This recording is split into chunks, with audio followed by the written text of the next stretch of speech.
Perkenalkan nama saya Sevenia Sigiro, saya NIM 11S25006. Di sini saya akan menjelaskan bagian kedua untuk penjelasan codingan untuk modul 1, yaitu bagian dari to-do list.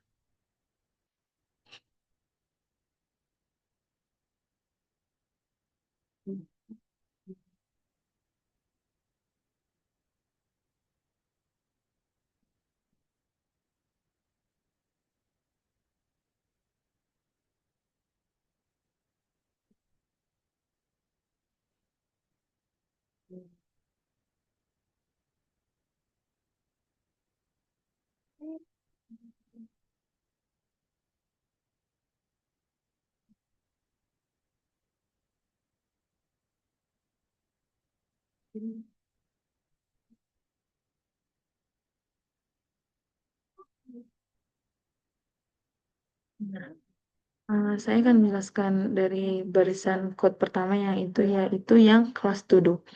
Nah, kelas ini adalah cetakan blueprint untuk membuat objek to do atau daftar tugasnya. Nah, ini tuh barisan kedua itu yang counter itu uh, untuk bagian counter itu adalah variabel milik kelas bukan milik objek dipakai untuk menghitung jumlah todo yang pernah dibuat. Semua objek todo akan terbagi variabel ini.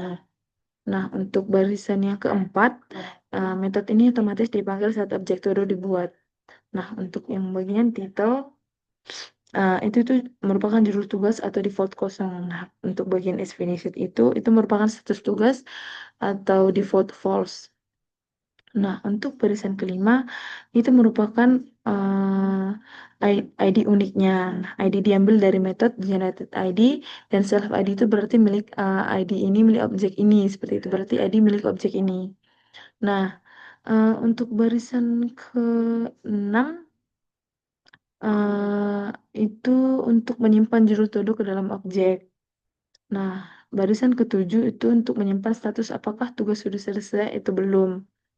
Nah, setelah itu barisan ke-9 sampai ke-10 itu merupakan uh, yang barisan ke-8 ke-9 itu merupakan milik metode ini milik kelas dan bukan objek. Nah, untuk barisan ke-10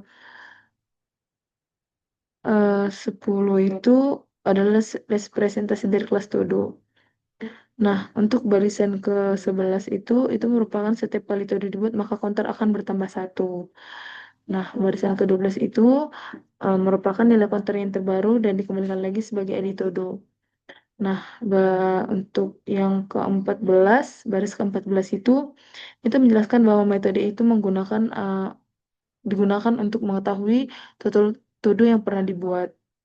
Nah, untuk bagian ke-16 itu untuk mengembalikan nilai dari counter. Nah, setelah itu kita masuk ke barisan ke-18. Nah, metode itu dipanggil saat objek di print. Nah, itu tujuannya agar output tampil lebih rapi dan lebih mudah dibaca. Bagian dari status ini atau barisan ke-19 itu artinya jika finish itu true maka itu selesai, jika dia false maka dia belum selesai. Nah, untuk barisan ke-20 itu artinya uh, untuk menampilkan ID, judul, dan status.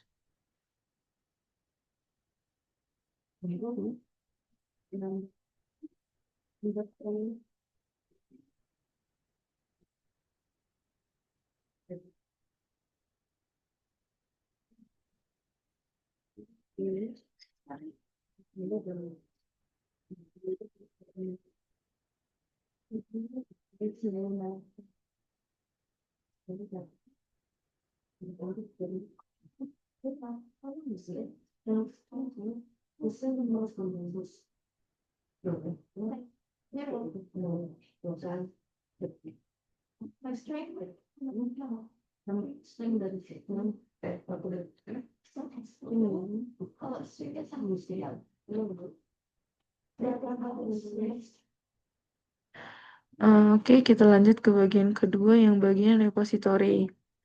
Nah, di bagian ini, di barisan pertama, itu untuk menggunakan tab hinting atau penanda tipe data. Nah, untuk bagian list to do-nya itu artinya list yang isinya objek to do. Nah, bagian baris kedua atau line kedua itu untuk mengimpor kelas to do dari file to do Python. Nah, kelas ini juga digunakan sebagai model data to do. Nah, untuk garis keempat, itu untuk membuat kelas to do repository. Nah, repository itu berfungsi sebagai penyimpanan dan pengelola data to do. Nah, itu biasanya dipakai untuk tambah, hapus, ubah, cari, atau bisa juga ambil data. Nah, kita masuk ke bagian kelima, line kelima. Nah, line kelima itu dipanggil saat objek to do repository itu dibuat. Nah, kita masuk ke baris keenam. Baris keenam itu self data itu merupakan list kosong untuk menyimpan to do. Tipe datanya itu list to do. Nah, untuk bagian hashtag tipe ignore itu dipakai agar tipe checker itu tidak error atau opsional. Bagian garis ke-8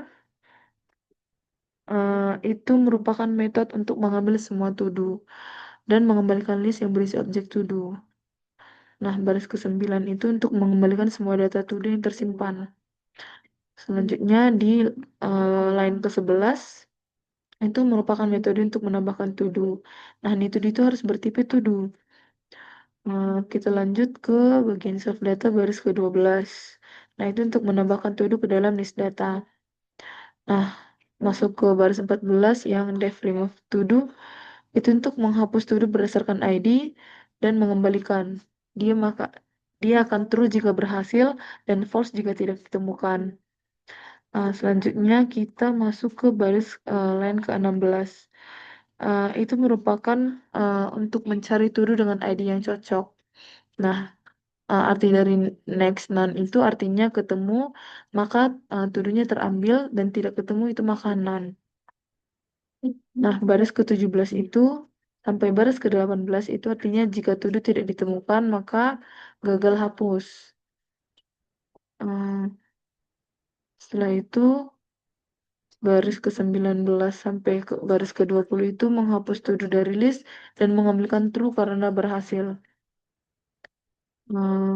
Setelah itu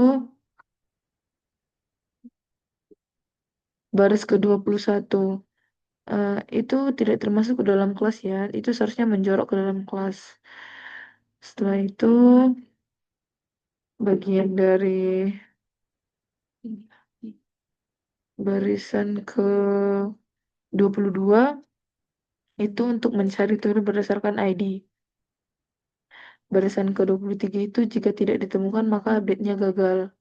Nah, barisan ke-26 sampai 27 itu jika judul baru diberikan maka dia update judul. Setelah itu barisan ke-28 sampai ke barisan 29 jika status baru diberikan maka update status. Nah, barisan ke-31 artinya update-nya berhasil. Nah, barisan ke-32 itu berarti mencari to-do berdasarkan kata kunci pada judul. Barisan ke-33 itu untuk mengembalikan list to-do dan pencarian tidak case sensitif.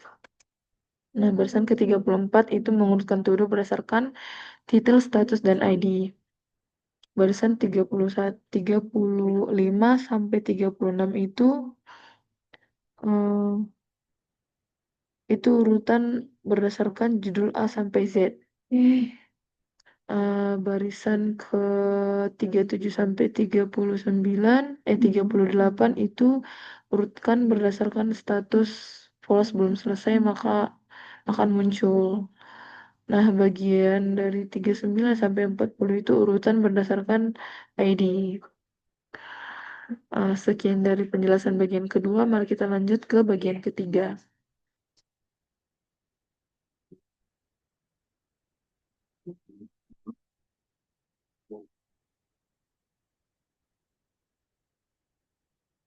Disruput kali, anjir.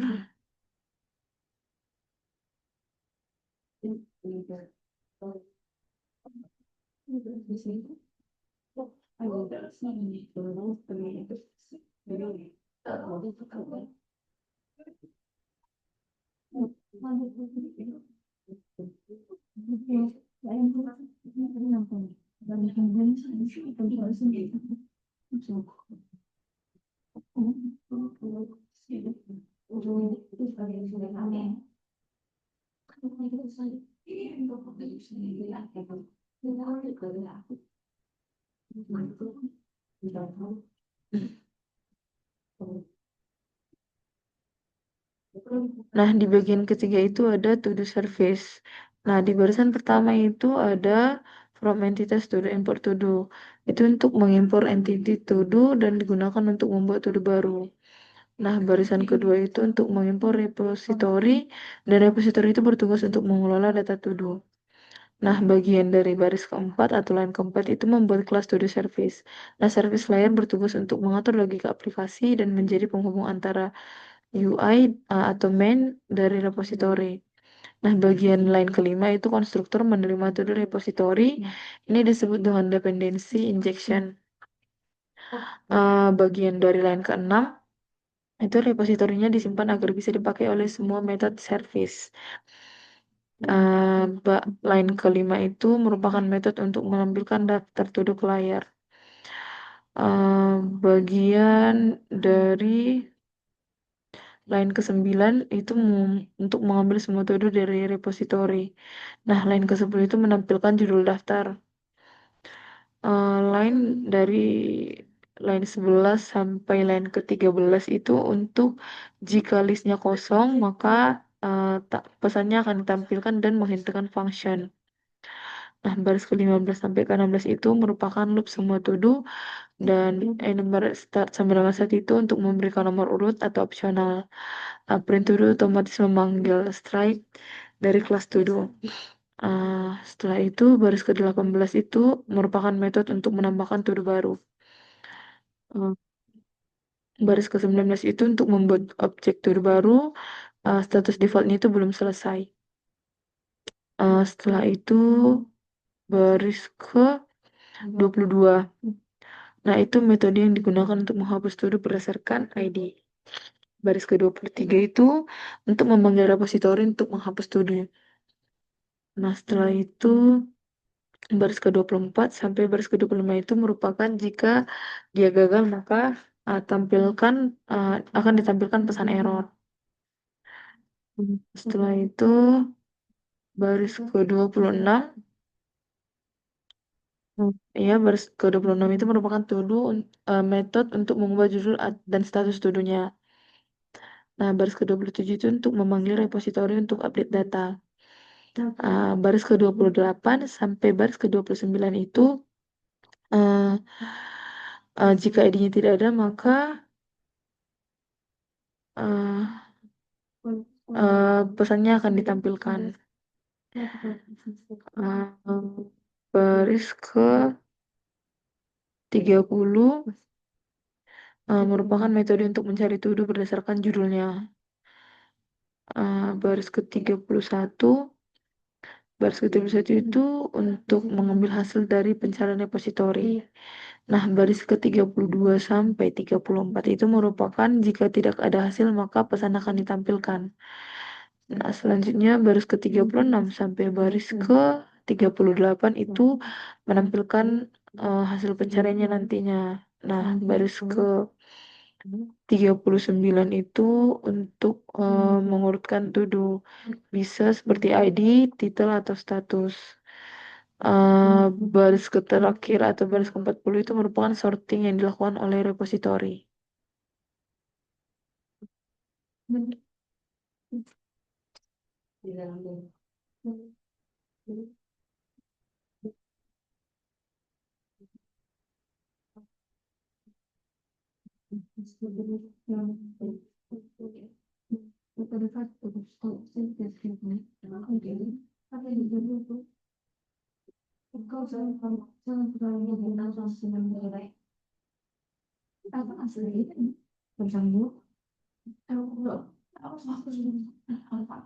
Kita lanjut ke bagian selanjutnya yang merupakan input atil.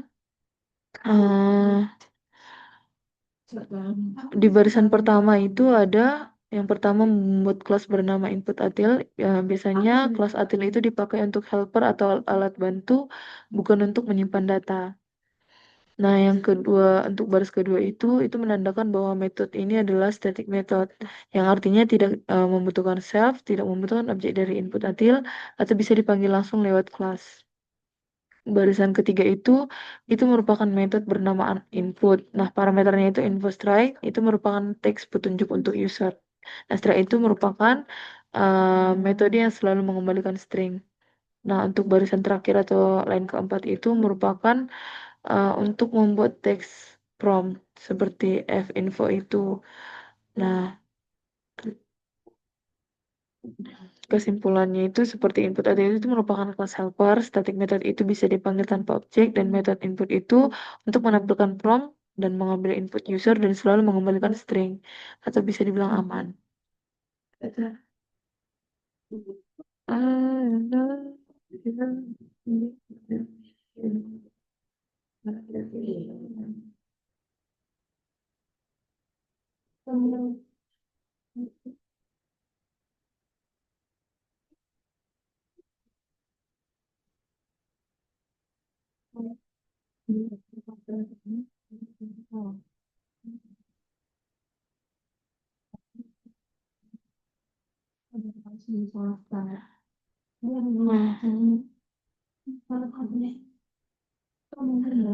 Nah, bagian selanjutnya adalah to do view. Nah, yang bagian line pertama dan kalian itu merupakan to do service yang mengandung logika bisnis dan view tidak langsung ke repositorinya. Nah, bagian input itu maksudnya helper untuk mengambil input user dan bikin kode lebih rapi. Nah, untuk line keempat itu merupakan to do view, itu adalah lapisan tampilan. Itu tugasnya untuk menampilkan menu, menerima input user, dan memanggil to do service. Nah, untuk line kelima dan keenam itu untuk menerima to do service atau dependency injection. Nah, view tidak tahu kalau soal repository itu atau entity. Nah, di bagian di menu utamanya atau baris ke-5 sampai ke baris ke-8 sampai baris ke-9 itu merupakan loop utama aplikasi dan program berjalan terus sampai user keluar. Nah, line ke-10 itu untuk menampilkan daftar to do lewat service. Nah, dari line ke-12 sampai line ke-18 itu untuk menampilkan menu pilihannya. Nah, untuk line ke-20 sampai 21 itu untuk mengambil pilihan user. Nah, stop itu dipakai sebagai tanda keluar. Nah, untuk line 23 sampai 24 itu untuk pilihan tambahan to do. Nah, untuk line ke-25 sampai 26 itu untuk pilihan ubah to-do-nya. Ke 27 line 27 dan 28 itu pilihan cari to-do-nya dan 29 sampai 30 itu pilihan urutan to-do-nya dan 31 sampai 3 itu merupakan pilihan hapus to-do-nya. Setelah itu 33 sampai 34 itu untuk keluar dari aplikasi. Nah, untuk line 35 sampai 36 itu merupakan validasi input menunya. Nah, untuk line 39 sampai 38 sampai 39 itu untuk menghentikan loopnya atau programnya selesai. Nah, ke bagian dari line 43 itu untuk metode khusus tambah to-do-nya. Setelah itu line ke-45 itu merupakan judul to-do-nya untuk meminta judul to-do-nya. Nah, line ke-46 sampai 47 itu jika tidak batal maka akan dikirim ke service. Nah, line ke-49 itu metode hapus to do. Line ke-51 itu input ID to do-nya. Setelah itu line ke-52 itu untuk cek batal.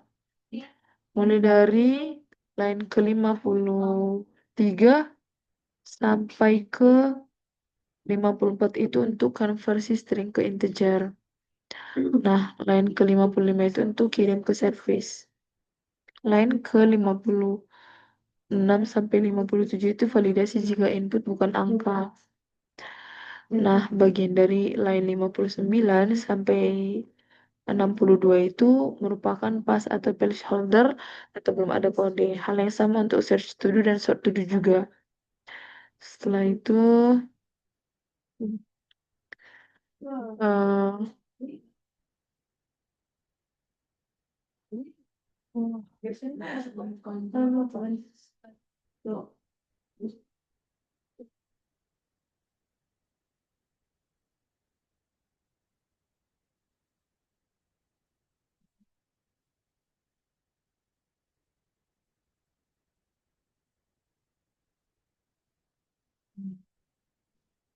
Oh,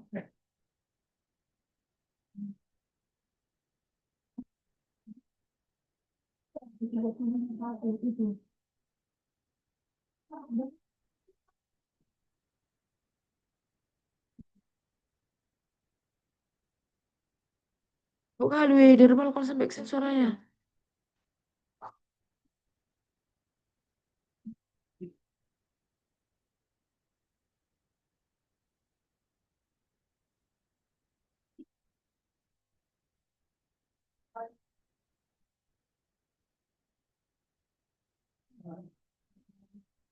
Terima kasih.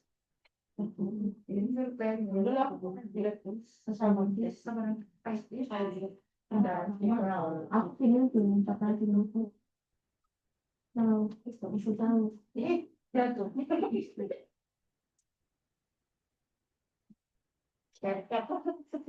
Iya, orang satu.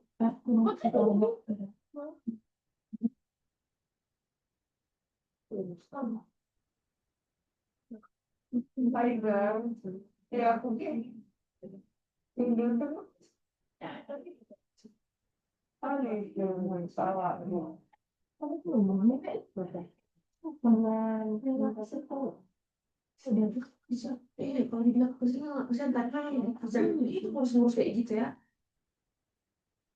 Kemudian nggak ada apa eksersis terus si dari ini bilangnya apa bisnisnya sih setelah kan ibaratnya orang apa jadi apa kayak untuk bapak enggak satu enggak tahu ya orang yang baru karena tulis iya itu tahu bisa kasih dan bisa dari saya itu tulis aku masih ada sedikit harus sangat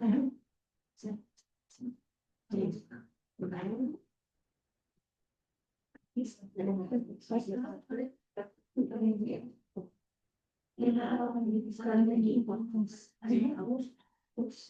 selanjutnya, maka bisa disimpulkan bahwa aplikasi itu yang dibuat itu sudah menerapkan konsep UP dan arsitektur berlapis atau clean layer arsitektur dengan sangat baik.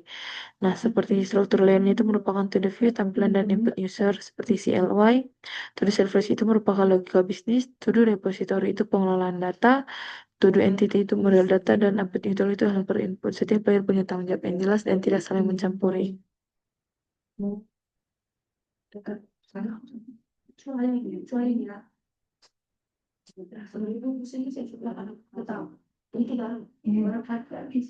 Di, Odi, Odi, tengoklah, udah siap aku betul ya. Udah siap kayak mana nih? Stop recording.